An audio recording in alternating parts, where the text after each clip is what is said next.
Film के शुरू होते ही हमें एडवर्डन और लॉरेन दिखाई देते हैं, जो कि एक कॉन्फ्रेंस में लोगों को अपने सुपरनेचुरल और पैरानॉर्मल एक्सपीरियंस के बारे में बता रहे होते हैं। और अगले सीन में दिखाया जाता है कि कैरोलिन और रोजर, जो कि अपने बच्चों के साथ घर शिफ्ट कर रहे होते हैं, उनके सारे बच्चे घर के अंदर चले जाते हैं, लेकिन उनका कुत्ता घर के अंदर नहीं जाना चाहता। वो काफ़ी डरा हुआ होता है।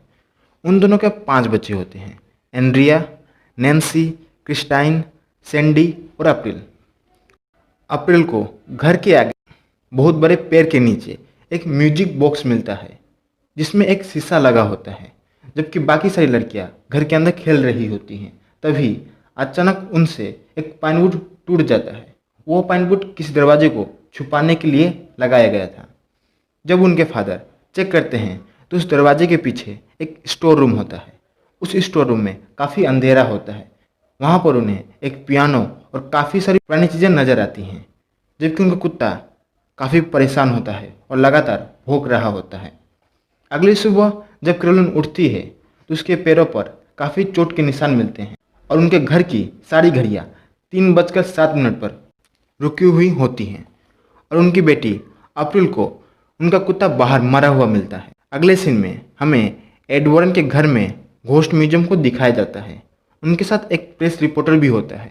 वहाँ पर वॉरेन उस रिपोर्टर को बता रहे होते हैं कि यहाँ पर मौजूद सारी चीज़ें या तो भूतहा है या फिर उन्हें जादू टोने में प्रयोग किया गया है, और यहाँ पर भूत महीने में एक बार यहाँ आकर प्रार्थना करते हैं। एड उन्हें एनाबेला डॉल के बारे में भी बता रहे होते हैं। वो कहते हैं कि उस डॉल के अंदर काफ़ी सारी खतरनाक शैतानी ताकतें हैं जो उसे अपना सोर्स बना रखे हैं। फिर हमें वही फार्म हाउस दिखाया जाता है जहाँ पर जैसे ही 3:07 होते हैं सभी घड़ियाँ उसी समय पर रुक जाती है और ठीक उसी समय बुरी ताकतें हावी होने लगती हैं। फिर क्रिस्टाइन, जो अपने बेड पर सो रही होती है, तब जोर से उसका कोई पाँव खींचता है और इसके साथ ही एक बहुत गंदी स्मेल भी आती है। सैंडी को नींद में चलने की आदत होती है और नींद में चलते चलते एंड्रिया के कमरे में चली जाती है और बड़े अजीब तरीके से अलमारी पर अपना सर पटकने लगती है। अगले दिन सुबह कैरोलिन को फिर से चोट के निशान दिखाई देते हैं और जब रोजर बाहर जा रहा होता है तो देखता है कि पैर के नीचे एक कबूतर मरकर गिरा हुआ है। ये देखकर वो काफ़ी परेशान हो जाता है और ये सब चीज़ें उस ओर इशारा कर रही थी कि इस घर पर कोई शैतान का कब्जा है। अप्रैल और कैरोलिन घर पर अकेले होते हैं। तब अप्रैल किसी से बात कर रही होती है, लेकिन वहाँ पर कोई मौजूद नहीं होता। फिर अप्रैल कैरोलिन से हाइड एंड क्लैप खेलने के लिए बोलती है और कैरोलिन जब उसे सुनती हुई एंड्रिया के रूम में जाती है, वहाँ पर अलमारी खुद ब खुद खुल जाती है। उस अलमारी से 2 हाथ निकलकर क्लैप करते हैं। ये देखकर कैरोलिन काफ़ी शॉक हो जाती है, लेकिन ज़्यादा ध्यान नहीं देती। फिर रात को क्रिस्टाइन के सोते समय उसका कोई पाँव घसीटने लगता है और इस बार पहले से ज़्यादा ताकत से उसका पाँव कोई खींचता है और वो काफ़ी डर जाती है। फिर वो महसूस करती है कि दरवाजे के पीछे कोई खड़ा है जो उसे कह रहा है वो उसे और उसकी फैमिली को ख़त्म कर देगा। उसके साथ ही नैन्सी भी वहाँ आ जाती है, लेकिन उसे कुछ भी नज़र नहीं आता, लेकिन उसे एक बहुत गंदी स्मेल आ रही होती है। फिर अगले दिन क्रिस्टाइन अपने पेरेंट्स को इसके बारे में बताती है। वहीं अगले सीन में कैरोलिन को दिखाया जाता है, जिसके पैरों में काफ़ी चोट के निशान होते हैं। तभी उसे बच्चों के खेलने की आवाज़ें आती हैं, तो वो चेक करती है, लेकिन सारे बच्चे सो रहे होते हैं। फिर वहाँ पर कुछ अजीब होने लगता है। घर की दीवार पर टंगी सारी पेंटिंगें अपने आप गिरने लगती है और सब के सब टूट जाते हैं। इसके साथ कैरोलिन को एक लड़की की आवाज़ आती है। वो पीछा करते हुए बेसमेंट के पास पहुंचती है। तभी बेसमेंट का दरवाज़ा अपने आप खुल जाता है। जब कैरोलिन बेसमेंट से बाहर आने की कोशिश करती है, तभी बेसमेंट का दरवाज़ा अपने आप बंद हो जाता है। कैरोलिन सीढ़ियों से नीचे गिर जाती है। तभी कोई उसकी ओर एक बॉल फेंकता है, लेकिन कैरोलिन वहाँ से फिर भागने की कोशिश करती है, लेकिन वहाँ काफ़ी अंधेरा हो जाता है। फिर जब कैरोलिन माचिस जलाकर देखती है तो उसके पीछे से कोई लड़की उसे डरा रही होती है और साथ ही साथ ताली बजा रही होती है। वो वहाँ फंस जाती है। सैंडी एंड्रिया के रूम में जाकर उसी अलमारी पर अपना सर पटक रही होती है। एंड्रिया उसे देखकर सैंडी को अपने साथ सुला लेती है। तभी अचानक उस अलमारी का दरवाज़ा खुल जाता है। एंड्रिया जब अलमारी को चेक करती है तब उसे अलमारी के ऊपर एक औरत दिखाई देती है जो उस पर अटैक कर देती है। फ़ौरन रोजर वहाँ पहुँचता है तो उसे हर जगह से किसी न किसी के चिल्लाने की आवाज़ें आती हैं। सबसे पहले वो बेसमेंट का दरवाज़ा खोलता है और वहाँ से कैरोलिन को बाहर निकालता है और फिर वे दोनों ऊपर चले जाते हैं और सारे बच्चों को खोज कर नीचे आ जाते हैं। वे काफ़ी डर चुके होते हैं। अगले सीन में एक यूनिवर्सिटी दिखाई जाती है जहाँ पर एड वॉरेन सुपरनेचुरल थिंग्स के ऊपर लेक्चर दे रहा होता है। वहाँ पर कैरोलिन भी मौजूद होती है। थोड़ी देर बाद कैरोलिन एड वॉरेन और लोरेन के पास जाकर उनसे रिक्वेस्ट करती है कि वे उनके घर आए। इस पर दोनों कैरोलिन के घर चले जाते हैं। तब कैरोलिन और रोजर उन्हें सारी बातें बताते हैं कि हालत दिन ब दिन बिगड़ते जा रहे हैं। वे कहते हैं घर में गंदी गंदी स्मेलें आती हैं। रात को 3 बार दरवाज़ा कोई खोलने की कोशिश करता है। जो भी बर्ड उनके घर के आसपास बैठता है सुबह गार्डन में वो मरा हुआ मिलता है। घर की सारी घड़ियाँ 3:07 पर रुक जाती हैं। तभी एड कहता है ये सभी चीज़ें दिखाती हैं कि उनके घर पर किसी शैतान का आवास है। इसके बाद वे दोनों बेसमेंट में चले जाते हैं जहाँ पर लोरेन जाकर समझ जाती है यहाँ कुछ ठीक नहीं है और उसी जगह पर हालात काफ़ी बुरे हो चुके हैं। एड कैरोलिन की सारी बातें को रिकॉर्ड कर लेता है। दूसरी तरफ लोरेन अप्रैल से उसके एक फ्रेंड के बारे में पूछ रही होती है जिस पर अप्रैल उसे एक म्यूजिक टॉय दे देती है। जब लोरेन उस म्यूजिक टॉय को चलाती है तब देखती है कि उस शीशे पर एक बच्ची की आत्मा है। उस आत्मा का नाम रोरी होता है। जिसके बाद अप्रैल लोरेन को बताती है। फिर वे दोनों उस पेड़ के नीचे जाते हैं जहाँ पर वो म्यूजिक टॉय मिला था। तभी लोरेन उस आत्मा को देखती है जो उस फैमिली को परेशान कर रहा होता है। फिर लोरेन रोजर और कैरोलिन को बताती है कि इस घर पर बहुत बड़े शैतान का कब्जा है और जब वो आए थे तभी उन्होंने उसे देख लिया था और यह एक काले रूह की आत्मा है। लोरेन आगे कहती है उसने सबके पीछे किसी की आत्मा देखी है। उस शैतान की आत्मा उनके पीछे लगातार है जो उन्हें परेशान कर रही है और अगर वे घर भी छोड़कर चले जाएंगे तभी भी वो बुरी आत्मा उनका पीछा करेंगी। तब एड उन्हें कहता है कि उन्हें यहाँ पर एक्सोर्सिज्म करना होगा जिसके लिए उन्हें चर्च से इसकी इजाज़त लेनी होगी। सबसे पहले उन्हें चर्च के लोगों को सबूत देना होगा तभी वे लोग हमें इसकी इजाज़त देंगे। लोरेन कहती है यहाँ पर कई सारी आत्माएं हैं। उनमें से एक साया है जो काफ़ी बुरा है जो उन्हें मारना चाहता है। रात को जब एड उस रिकॉर्डर को प्ले करता है तो उसे सिर्फ अपनी आवाज़ आती है। रोजर और कैरोलिन की कोई आवाज़ नहीं आती और लोरेन एड को इस जगह के हिस्ट्री के बारे में बताती है। कई साल पहले एक आदमी ने यहाँ पर एक फार्म हाउस बनाया था। उस आदमी ने एक औरत से शादी की थी जो काले जादू किया करती थी। वह औरत शैतान की पूजा किया करती थी। उस औरत का नाम बादशिवा था। एक दिन बादशिवा अपने 7 दिन के बच्चों को जलाकर कुर्बानी दे दी थी। जब वो ऐसा कर रही थी तब उस आदमी ने उसे देख लिया था। तब वो भागकर उस पेड़ पर फांसी लगा ली थी। इस घटना के बाद इस घर में कई सारी मौतें होने लगी।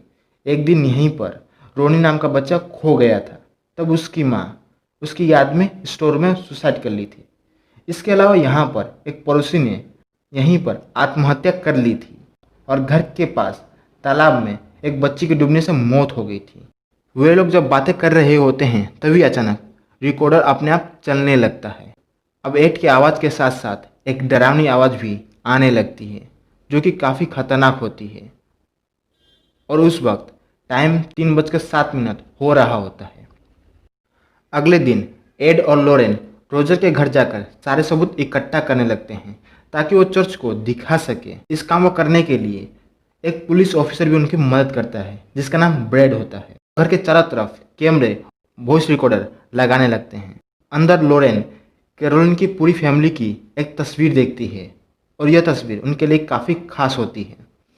एड घर के अंदर अच्छी तरीके से होली वाटर को छिड़कता है। अगर घर में शैतानी ताकतें होंगी इस पानी से उनको तकलीफ होगी और उनकी हरकतों को ये लोग रिकॉर्ड कर सकेंगे। तभी अचानक से बेसमेंट का दरवाज़ा खुलता है और एड और लोरेन बेसमेंट में चले जाते हैं लेकिन उन्हें कुछ नज़र नहीं आता। लेकिन जब वे बाहर आने की कोशिश करते हैं तभी दरवाज़ा अपने आप बंद हो जाता है। अगले सुबह वे लोग ब्रेकफास्ट कर रहे होते हैं। एड कैरोलिन से कहता है, तुम रेस्ट कर लो, मैं और लोरेन सब संभाल लेंगे। जब लोरेन कपड़े सुखा रही होती है तभी उसे वो बातशीवा दिखाई देती है। अचानक कपड़ा उड़कर कैरोलिन के रूम वाली खिड़की पर जाकर चिपक जाता है और जब कपड़ा खिड़की से हटता है तो उसे उस खिड़की पर बातशीवा की आत्मा दिखाई देती है। इससे पहले लोरेन कैरोलिन के पास पहुंच पाती, कैरोलिन के शरीर पर बातशीवा का कब्जा हो जाता है और वहां शैतानी घटनाएं शुरू हो जाती हैं। सबसे पहले पुलिस ऑफिसर ब्रेड को लड़की के चीखने की आवाज़ें आती हैं। तभी उस नौकरानी की आत्मा उसे दिखाई देती है जिसने सुसाइड की थी। वो आत्मा पुलिस ऑफिसर को काफ़ी डरा देती है। जब नैन्सी नींद में चलती हुई एंड्रिया के रूम में चली जाती है और उस रूम का दरवाज़ा अपने आप बंद हो जाता है। जब नैन्सी नींद में चल रही होती है तभी सारे कैमरे उसकी तस्वीरें खींच लेती है, जिससे साफ जाहिर हो रहा था कि वहाँ नैन्सी के अलावा कोई और भी मौजूद था। और जब नैन्सी रूम में होती है तब उसे एक बच्चे की आवाज़ आती है जो उसे कहता है, तुम छुप जाओ। सभी लोग उस रूम की ओर भागते हैं लेकिन उन्हें नैन्सी दिखाई नहीं देती है और ना ही वो बच्चा दिखाई देता है। एड नैन्सी को टॉर्च की मदद से खोजता है तो नैन्सी दो दीवारों के बीच में होती है और अप्रैल बोलती है, जब भी रोरी डरता था वो वहीं जाकर छुप जाता था जहां नैन्सी छुपी हुई थी।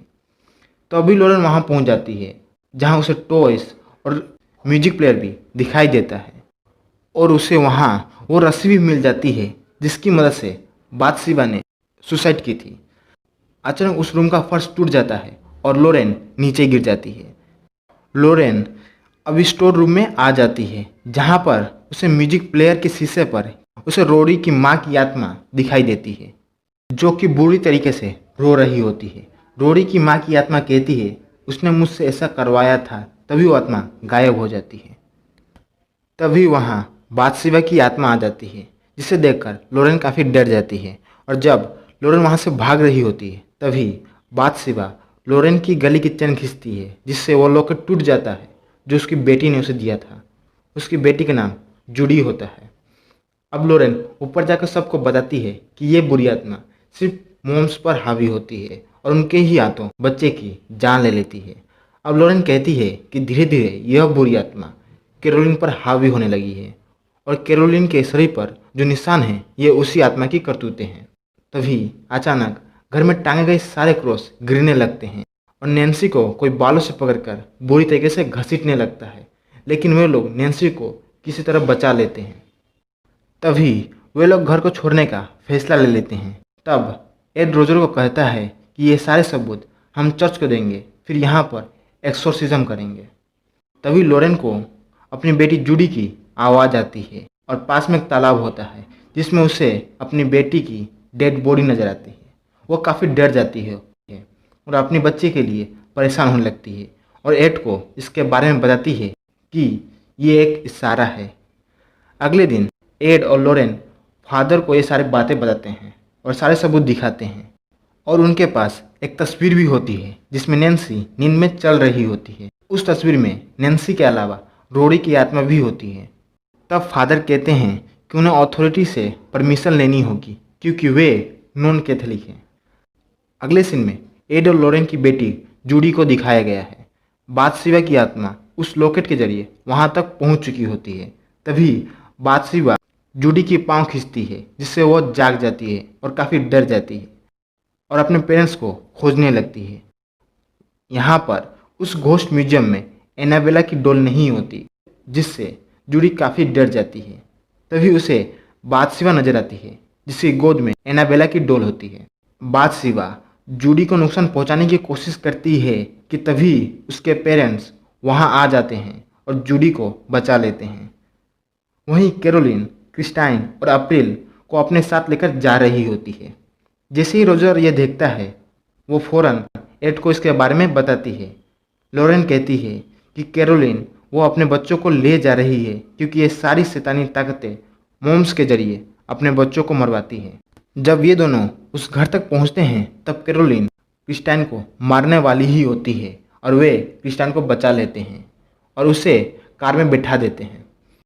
अप्रैल ये सब देखकर काफ़ी डर जाती है और एक जगह पर जाकर छुप जाती है। जब सभी लोग कैरोलिन को बाहर निकालने की कोशिश करते हैं तभी बाथशेबा उसे नुकसान पहुंचाने की कोशिश करती है। तब लोरेन समझ जाती है अगर कैरोलिन को घर से बाहर निकाला गया तो बाथशेबा कैरोलिन को मार देगी और वो शैतान फिर कैरोलिन को घसीट कर स्टोर रूम में ले जाता है। वे लोग कैरोलिन के पीछे जाकर उसे बचाने की कोशिश करते हैं, लेकिन शैतान उसकी हालत काफ़ी ख़राब कर देता है और उसे वे लोग कंट्रोल नहीं कर पाते। दूसरी ओर वह पुलिस ऑफिसर अप्रैल को खोजने की कोशिश करता है। कैरोलिन एक एक करके सब पर हमला करने लगती है। तभी किसी भी तरह कैरोलिन को एक कुर्सी पर बांध देते हैं और तभी एड कहता है हमें किसी भी तरीके से अभी एक्सोर्सिज्म करना होगा। जब एड एक्सोर्सिज्म स्टार्ट करता है तभी बाथशेबा कंट्रोल से बाहर होने लगती है और वहाँ पर शैतानी ताकतें और भी खतरनाक होने लगती है, लेकिन एड नहीं रुकता और वो एक्सोर्सिज्म को स्टार्ट रखता है। और अगले सीन में दिखाया जाता है कि शैतान एक्सोर्सिज्म को रोकने के लिए उस कुर्सी को हवा में उछाल देता है और उस कुर्सी को नीचे गिराकर तोड़ देता है और कैरोलिन को बांधने की सारी रस्सियाँ खुल जाती है और एड पर वो हमला कर देती है। तभी उस पुलिस ऑफिसर को अप्रैल मिल जाती है। जैसे ही इस बात की खबर कैरोलिन को मिलती है उसे मारने के लिए अप्रैल वहाँ तक पहुँच जाती है, लेकिन कैरोलिन से पहले किसी भी तरीके से एड पहुंचकर एक्सोर्सिज्म पूरा कर देता है। एड बाथशेबा को कहता है तुम यहाँ से चली जाओ, लेकिन अभी भी शैतान कैरोलिन पर हावी रहता है। तभी रोजर और लोरेन कैरोलिन को उसके बच्चों की याद दिलाते हैं ताकि कैरोलिन को उस शैतान से लड़ने की ताकत मिले।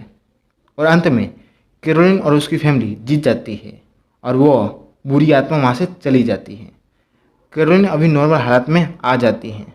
अगले सुबह अप्रैल लोरेन को वो लॉकेट और लास्ट में उस म्यूजिक टॉय को भी दे देती है ताकि वे लोग उसे अपने म्यूजियम में रख सकें। और इसी के साथ ही यह फिल्म खत्म हो जाती है।